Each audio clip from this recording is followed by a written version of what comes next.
விவாஸ், பவானி கார்ஸ்லேருந்து ரேவதி பேசுகிறேங்க. செகண்ட்ஸில் நல்லா தரமான வண்டி வாங்கணும்னு நினைக்கிறவங்க கண்டிப்பாக பவானி கார்ஸ் எல்லாம் ஃபாலோ பண்ணிக்கோங்க. இன்றைக்கி நம்ம எந்த வண்டிட்டு வீடியோ பார்க்க போகிறோன்னு பார்த்தீங்கன்னா Hyundai i10ங்க. 1.1 IRD இன்ஜின்ங்க. இது எரா வேரியன்ட். இது வண்டி பார்த்தீங்கன்னா சூப்பராக இருக்குங்க. 2010 மாடல், 2 ஓனர் வண்டிங்க. ஒரிஜினல்ட்டியாக இருக்குது வண்டி, எந்த ஒரு ரீப்ளேஸ்மெண்ட் இல்லாத வண்டிங்க. வண்டி பார்த்தீங்கன்னா ஒரிஜினல் பெயிண்டில் இருக்குது. வண்டி தரமாக இருக்குது, இன்டீரியரில் ரொம்ப சுத்தமாக இருக்குங்க.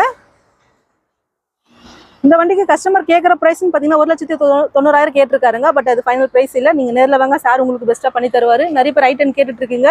i10 கேட்டுருக்கும் நல்ல வாய்ப்பாக இருக்கும். டயர்லாம் நல்ல கண்டிஷனில் இருக்குங்க. வண்டி தரமாக இருக்குது. நேரில் வந்து பார்த்துட்டு ஓட்டி பார்த்து செக் பண்ணி எடுத்துப்பீங்க. i10 கேட்டுருக்கும் நல்ல வாய்ப்பாக இருக்கும். கண்டிப்பாக மிஸ் பண்ணிடுதுங்க. நேரில் வந்து பாருங்கள். கஸ்டமர் கேட்குற ப்ரைஸ் 1,90,000ங்க. பட் அது ஃபைனல் ப்ரைஸ் இல்லை. நேரில் வந்து பார்த்துட்டு செக் பண்ணி எடுத்துக்கலாம். மெக்கானிக் யாராச்சும் இருந்தாலும் கூட்டின்னு வந்து பாருங்கள். ஏதாச்சும் டவுட் இருந்துச்சுன்னா கீழே டிஸ்கிரிப்ஷனில் ஃபோன் நம்பர் கொடுத்துருப்பாங்க. ஃபோன் பண்ணி கேளுங்க. Thank you viewers.